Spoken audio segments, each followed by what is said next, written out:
సుమన్ టీవీలో మీ business promotions కోసం ఈ కింది నెంబర్ను సంప్రదించగలరు.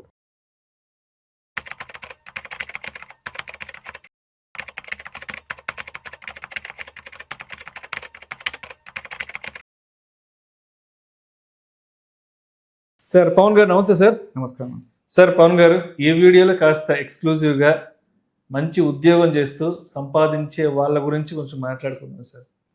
సార్ చాలా మంది మీ సర్కిల్లో కానీ మా సర్కిల్లో మనం తెలిసిన వాళ్ళు బంధువుల్లో నెలకు ఒక మంచి శాలరీ వస్తుంటుంది.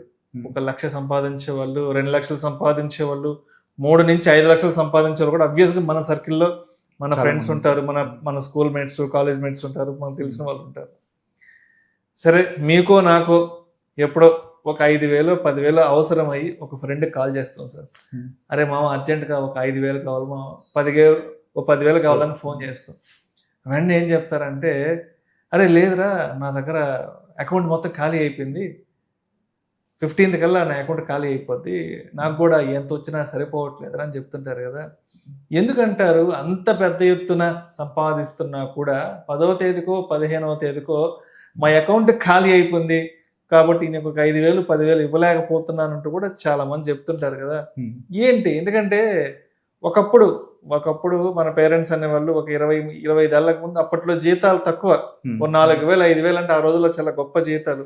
బట్ అయినా కూడా మనల్ని గొప్పగా చదివించారు, మంచి స్కూల్స్లో చదివించారు, మనకు ఒక మంచి లైఫ్ స్టైల్ ప్రొవైడ్ చేస్తారు మన పేరెంట్స్. బట్ ఈ రోజుల్లో 2 లక్షలు 5 లక్షలు నెలకు సంపాదిస్తున్నా కూడా నెలాఖరు కూడా కాదు, 15వ 10వ తేదీకంతా కూడా అకౌంట్లు ఖాళీ అయిపోతున్నాయి. ఎందుకంటారు అసలు? మీరు అదే చాలా క్లుప్తంగా అడిగారు. సో దీనికి మన సమాధానం ఏంటి అంటే, ఫస్ట్ ఎవరైనా స్టార్ట్ చేసినప్పుడు వారి కెరియర్లో సపోజ్ ఒక 30,000తో శాలరీ వస్తుంది కెరియర్ స్టార్టింగ్లో. సో ఆ 30,000లో దానికి తగ్గట్టు అతను ఎక్స్పెన్సెస్ ప్లాన్ చేసుకుంటాడు. అంటే లైక్ ఇప్పుడు బేసిక్ ఎక్స్పెన్స్ ఒక 10,000, లేకపోతే పవర్ బిల్ కానీ, హాస్టల్ ఫీజ్ కానీ, సో ఇలా ఏంటి డ్రెస్సింగ్ స్టైల్ కానీ, మొబైల్ బేసిక్ మొబైల్ తీసుకుంటాడు. సో ఈ 30,000లో అతని ఖర్చులు మొత్తం 1 month వరకు వస్తున్నాయి అనుకుంది. సో ఈ 30,000 నుంచి అతను కష్టపడి పనిచేస్తూ వాళ్ళ మేనేజర్ అదే అప్రిసియేషన్ ఇవ్వడం వల్ల ఆ 30,000 కాస్త 50,000 వస్తుంది. సో 50,000లో మామూలుగా మనం ఏమనుకుంటాము, సో 20,000 ఎక్కువ వచ్చింది, ఆ 20,000 మిగులుతుంది అనుకుంటాము.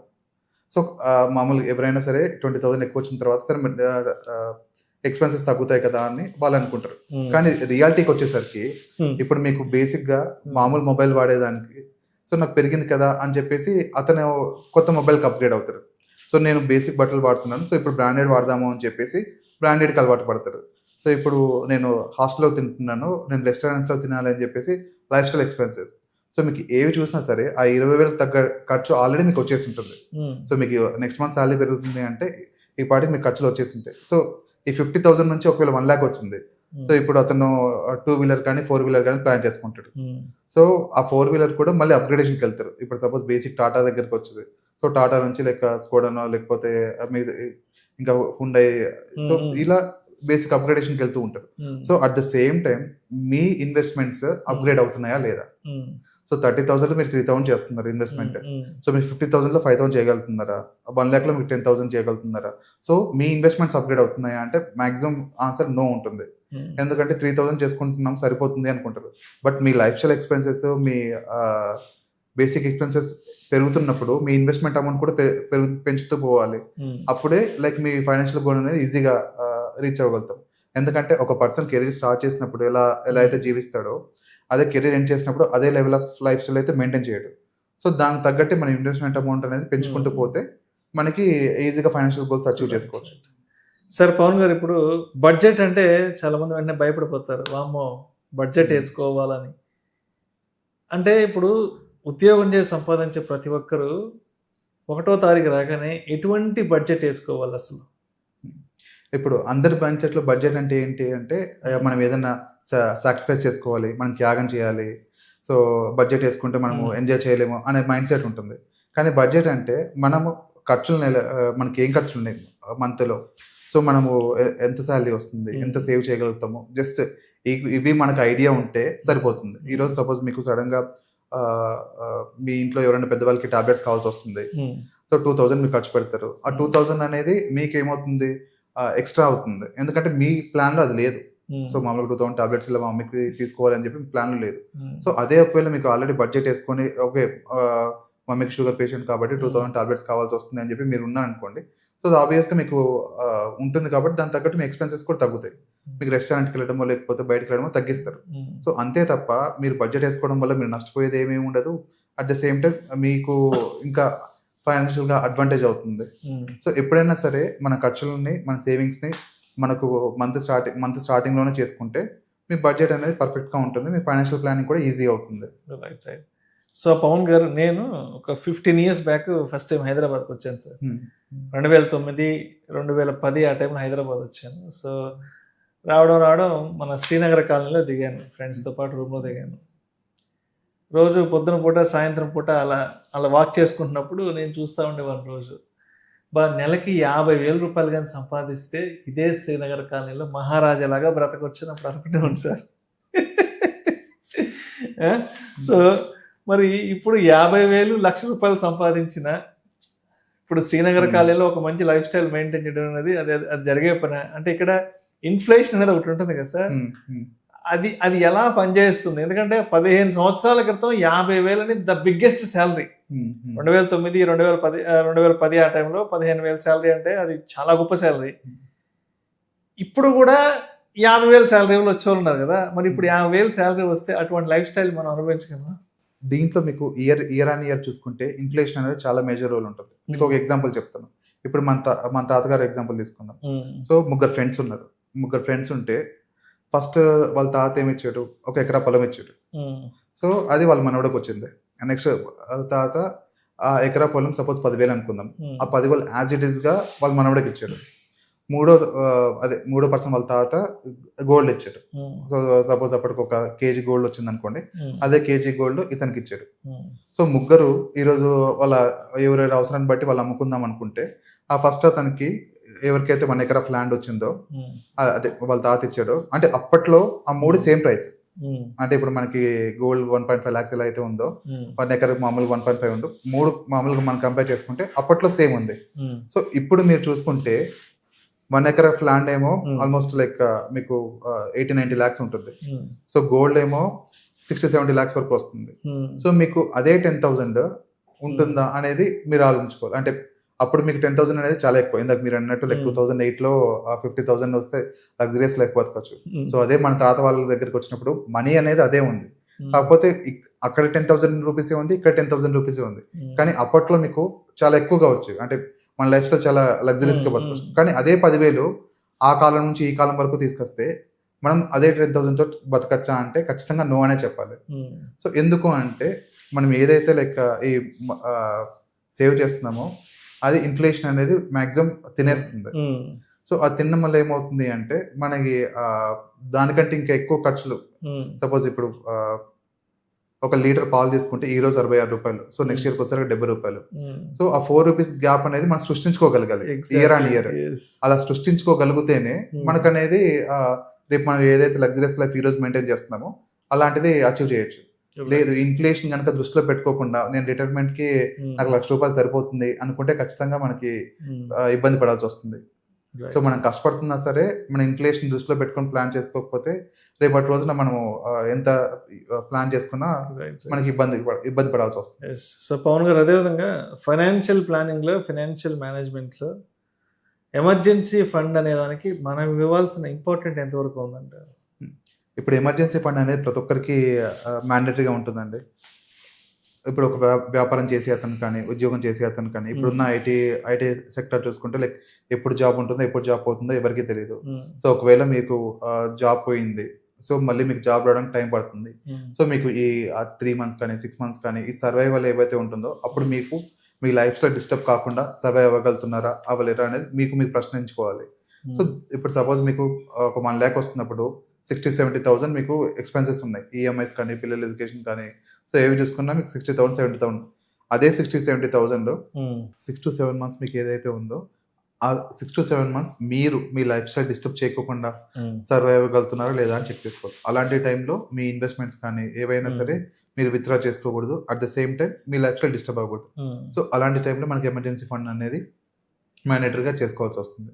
సో మీకు ఎప్పుడైనా సరే మీకు 6 to 8 months ఖచ్చితంగా మీ ఎక్స్పెన్సెస్ తగ్గట్టు మెయింటైన్ చేసుకోగలిగితే మీరు మీ లైఫ్ స్టైల్కి ఎటువంటి ఇబ్బంది ఉండదు. ఒకవేళ మీరు 8 మంత్స్లో జాబ్ తెచ్చుకున్నారనుకోండి, సో మీ లైఫ్ స్టైల్ మళ్ళీ అలానే కంటిన్యూ అవుతుంది. Then you can plan for ఇంకా మళ్ళీ ఎమర్జెన్సీ ఫండ్ ప్లాన్ చేసుకొని then you can start invest. So ప్రతి ఒక్కరి దాంట్లో అది బిజినెస్లో లాస్ వచ్చింది, లాస్ వస్తే లైక్ అది ఎఫెక్ట్ అనేది మనకి ఇంటి మీద పడకూడదు. సో భార్య నగలు అమ్మడము, లేకపోతే లైక్ మన ఆస్తులు అమ్మడము, సో ఇది ఎప్పుడు జరగకూడదు. బిజినెస్ సపరేట్గా పెట్టుకోవాలి, at the same time personal life సపరేట్గా ఉండాలి. సో బిజినెస్ చేసే వాళ్ళకి ఎమర్జెన్సీ ఫండ్ ఇంకా మోర్ ఇంపార్టెంట్ అవుతుంది, ఎందుకంటే ఎప్పుడు ఎలా ఉంటుందో పరిస్థితి తెలియదు కాబట్టి ఆ ఎమర్జెన్సీ ఫండ్ అనేది ఖచ్చితంగా మెయింటైన్ చేయాల్సి ఉంటుంది. అండ్ ఇంకొక విషయం కూడా చెప్పండి సార్, ఇప్పుడు ఇన్వెస్టింగ్ వర్సెస్ ఎక్స్పెన్సెస్ అంటే ఇన్వెస్ట్ చేసుకున్న ఇన్వెస్ట్మెంట్ అంతా అయిపోయిన తర్వాత ఏదైనా కొంత డబ్బులు ఉంటే ఎక్స్పెన్సెస్ పెట్టుకోవాలా, లేదంటే డబ్బులన్నీ ఖర్చు చేసుకున్న తర్వాత ఏదైనా మిగిలితే ఇన్వెస్ట్మెంట్ చేసుకోవాలా? మీకు ఎప్పుడైనా సరే మనం రేపటికి రోజు ఆలోచిస్తున్నాము అంటే మనకు ఆటోమేటిక్గా ఫస్ట్ ఇన్వెస్ట్ చేసిన తర్వాత రేపటికి ఒక కొంచెం డబ్బు పెట్టిన తర్వాత ఈ రోజు ఖర్చు పెట్టాలి. లేదు నాకు ఈ రోజుతో చాలు అనుకున్న మైండ్ సెట్ ఎవరైతే ఉంటారో వాళ్ళు ఈ రోజు ఖర్చు పెట్టిన తర్వాత రేపటి కోసం ఆలోచిస్తారు. సో ఒక రిచ్ మైండ్ సెట్ ఎలా ఉంటుంది అంటే ఫస్ట్ శాలరీ కానీ లేకపోతే మనకు ఇన్కమ్ వచ్చిన తర్వాత ఎక్స్పెన్సెస్ చేసి దాని తర్వాత వచ్చిన అమౌంట్ ఏదైతే ఉంటుందో దాంతో ఇన్వెస్ట్ చేస్తారు. సో అలాంటప్పుడు ఏమవుతుంది అంటే ఇన్వెస్ట్మెంట్ అనేది ఎవ్రీ మంత్ మారుతూ ఉంటుంది. సో అలా కాకుండా మనకు ఒక రిచ్ మైండ్ సెట్ ఉండి రేపటి రోజు నాకు లైఫ్ బాగుండాలి, నా పిల్లలు బాగా చదువుకోవాలి రిటైర్మెంట్ నేను ఒక మంచి ఫండ్తో కార్పస్ ఫండ్ తోటి రిటైర్ అవ్వాలి అనుకున్న వాళ్ళు ఇన్కమ్ వచ్చిన వెంటనే ఫస్ట్ ఇన్వెస్ట్మెంట్ చేసిన తర్వాత ఏవైతే అమౌంట్ మిగులుతుందో దాని మీద ఎక్స్పెన్సెస్ అనేది ప్లాన్ చేసుకుంటారు. సో నా సజెషన్ ఏంటి అంటే ఫస్ట్ ఇన్కమ్ మైనస్ ఇన్వెస్ట్మెంట్, లాస్ట్లో ఎక్స్పెన్సెస్. ఇప్పుడు 50-30-20 రూల్తో వెల్త్ క్రియేషన్ ఎలా ప్లాన్ చేసుకోవచ్చు? మీకు ఇప్పుడు 1 lakh వస్తున్నప్పుడు 50,000 ఎక్స్పెన్సెస్ పెట్టుకోండి, 30,000 మామూలుగా మీ లైఫ్ స్టైల్ ఎక్స్పెన్సెస్ లైక్ మీకు మీ స్టాండర్డ్ ఆఫ్ లివింగ్ తగ్గట్టు 30,000 పెట్టుకోండి, 20,000 అనేది ఇన్వెస్ట్మెంట్ కింద ప్లాన్ చేసుకోండి. సో మీకు అదే స్ట్రాటజీలో మీకు శాలరీ ఇంక్రీజ్ అయినా లేకపోతే మీకు బోనస్ వచ్చినా లేకపోతే మీ గిఫ్ట్ లైక్ మీకు ఎవరైనా రిలేటివ్స్ కానీ లేకపోతే పేరెంట్స్ కానీ సో బయట నుంచి ఏమన్నా మీకు ఫ్రెండ్స్ డబ్బులు ఇచ్చినప్పుడు అలా వచ్చినా అదే రేషియోలో కంటిన్యూ చేసుకుంటూ ఈ 20% కంటే తగ్గకుండా చూసుకోవడానికి ట్రై చేయండి. సో అప్పుడు మీరు ఇన్వెస్ట్మెంట్స్ అమౌంట్ అనేది మీ సాలరీ పర్టికులర్ అమౌంట్ కేటాయిస్తున్నట్టు మీకు కూడా అర్థమవుతుంది. రైట్. ఇప్పుడు వెల్త్ క్రియేషన్ కోసం సెకండ్ సోర్స్ ఆఫ్ ఇన్కమ్స్ని ఎలా క్రియేట్ చేసుకోవాలి మనం? ఎందుకంటే ఈ రోజుల్లో మనకు వచ్చే ఒక మెయిన్ స్ట్రీమ్ ఇన్కమ్తో ఇవాళ మన లైఫ్ స్టైల్ ముందుకు తీసుకెళ్ళలేం కాబట్టి సెకండరీ సోర్స్ ఆఫ్ ఇన్కమ్స్ని ఎలా క్రియేట్ చేసుకోవాలి? ఇప్పుడు మామూలుగా ఒక 20-25 years 30 years అలా మ్యాచెస్ చూస్తున్నాను అనుకోండి, ఎవరికైనా అబ్బాయిలు కానీ అమ్మాయిలు కానీ. సో వాళ్ళు అడిగే ఫస్ట్ థింగ్ ఏంటి అంటే ఇప్పుడున్న సిచ్యువేషన్కి మనకి వైఫ్ కానీ లేకపోతే హస్బెండ్ కానీ జాబ్ చేయకోకుంటే కష్టం అవుతుంది, నా ఒక్కటి శాలరీ మిగలదు అని. సో అంటే వాళ్ళు ఏం చేస్తున్నారు, వాళ్ళు కూడా అంటే ఇంకొకరు పని చేస్తూ ఉంటేనే మనం కంఫర్టబుల్గా ఉండొచ్చు అని చెప్పేసి ఆలోచిస్తున్నారు. సో అంటే వాళ్ళకి ఒక సెకండరీ సోర్స్ ఆఫ్ గురించి ఆలోచిస్తున్నారు. సో వాళ్ళిద్దరు కోసం పని చేసుకుంటున్నారు. సో ఇప్పుడు నేనేమంటున్నానంటే ఇప్పుడు పిల్లలు వస్తారు అంటే ఒక డౌన్ ద లైన్ మ్యారేజ్ అయిన తర్వాత 2 years 3 years పిల్లలు వస్తారు. ఆ పిల్లల కోసం వీళ్ళు కష్టపడిన డబ్బు ఏదైతే ఉంటుందో అదే ఇప్పుడు ఒక ₹1,00,000 ₹20 ఇంతకు మనం సేవ్ చేద్దాం అనుకుంటున్నాం. సో ఆ 20,000 ఇన్వెస్ట్మెంట్ వీళ్ళకి వస్తుంది అనమాట. సో 20,000 ఇన్వెస్ట్మెంట్ ఒక 3 years కానీ ఒక చేసుకుంటే 20 into 12 2.4 సో 7.5 lakhs అలా అది పిల్లల కోసం యూజ్ చేయొచ్చు. సో దాని నుంచి వచ్చే రిటర్న్స్ అంటే మీరు డబ్బు సంపాదిస్తున్నారు, ఆ డబ్బు మళ్ళీ ఇంకొక కొంత సంపదను క్రియేట్ చేస్తుంది. సో అది వాళ్ళకి సెకండరీ సోర్స్ ఆఫ్ ఇన్కమ్ అవుతుంది.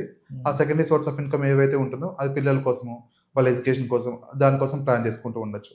రైట్. ఇప్పుడు మనం మ్యూచువల్ ఫండ్స్లో ఎస్ఐపి చేస్తున్నప్పుడు నెలకు ఒక 5,000 10,000 ఎంతో ఇన్వెస్ట్ చేసుకుంటూ పోతాం ప్రతి నెల సిస్టమేటిక్ ఇన్వెస్ట్మెంట్ ప్లాన్ ద్వారా. సో ఇప్పుడు మనం స్టెప్అప్ చేయాలి, మన ఎస్ఐపి ఇంక్రీజ్ చేసుకోవాలి అంటే ఎటువంటి సిచ్యువేషన్స్ ఉన్నప్పుడు మన ఎస్ఐపి మోడ్ని మనం ఇంక్రీజ్ చేసుకోవాలంటారు? మీకు ఎప్పుడైతే సోర్స్ ఆఫ్ ఇన్కమ్ పెరిగినప్పుడు అంటే లైక్ బోనస్లు రావడం కానీ లేకపోతే మీకు సాలరీ పెరిగినప్పుడు కానీ లేకపోతే మీకు ఇంకా ఏదైనా సోర్స్ ఆఫ్ ఇప్పుడు మీరు ఫ్రీలాన్సింగ్ చేసుకున్నారు లేకపోతే బయట మీకు టీచింగ్కి వెళ్తున్నారు, ఒక ఐటీ అనుకోండి టీచింగ్కి వెళ్తున్నారు, బిజినెస్ అనుకోండి ఎక్స్పాన్షన్కి వెళ్ళినప్పుడు రెవెన్యూ బాగానే వస్తున్నారు. సో ఇలా మీకు ఏదైనా ఎక్స్ట్రా ఇన్కమ్ వచ్చినప్పుడు అప్పుడు స్టెప్అప్ చేసుకోవడం చాలా బెటర్. ఎందుకంటే ఆ ఇన్కమ్ని మీరు ఇన్వెస్ట్మెంట్ చేపిస్తున్నారు కాబట్టి ఒకనొక టైంలో మీకు ఇప్పుడు సాలరీ సపోజ్ స్టార్ట్ అయినప్పుడు 30,000 వస్తుంది.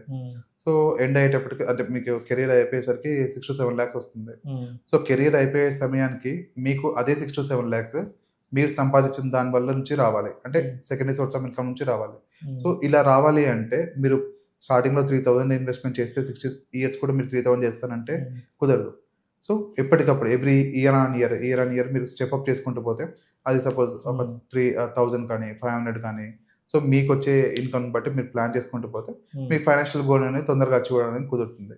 సో ఇప్పుడు మీకు ఒక బెస్ట్ ఎగ్జాంపుల్ ఏంటి అంటే, ఇప్పుడు మన ఫేమస్ లైక్ ఎవరైనా చిరంజీవి గారు కానీ లేకపోతే నాగార్జున గారు కానీ, వాళ్ళు ఒక సినిమా చేయడం వల్ల వాళ్ళకి దాని మీదే సర్వే అవుతున్నారంటే కాదు, అది వాళ్ళ లైఫ్ స్టైల్ ఎక్స్పెన్సెస్ కూడా మీట్ అవ్వదు. ఉమ్, బట్ వాళ్ళు ఎలా సర్వైవ్ అవుతున్నారు అంటే, లైక్ వాళ్ళ కెరీర్ స్టార్టింగ్లో వాళ్ళ ఫైనాన్షియల్ ప్లానింగ్ బాగుండి వాళ్ళు ఇన్వెస్ట్మెంట్ స్టార్ట్ చేశారు కాబట్టి ఇప్పుడు వీళ్ళకి వచ్చే ఆ ఇన్కమ్ కంటే వాళ్ళకి ఆ ఫైనాన్షియల్ అసెట్స్ నుంచి వచ్చే ఇన్కమ్ ఎక్కువ ఉంటుంది, వేరే అదర్ బిజినెస్ దాని- వ్యాపారాల నుంచి వ్యాపారం నుంచి వచ్చే ఇన్కమ్ ఎక్కువ ఉంటుంది. ఉమ్, సో అందుకే లైక్ వాళ్ళు సక్సెస్ఫుల్ అయ్యారు కెరియర్ లో కానీ లేకపోతే ఉమ్. ఫైనాన్షియల్ గా కానీ. Right sir thank you so much Pavan గారు. Thank you.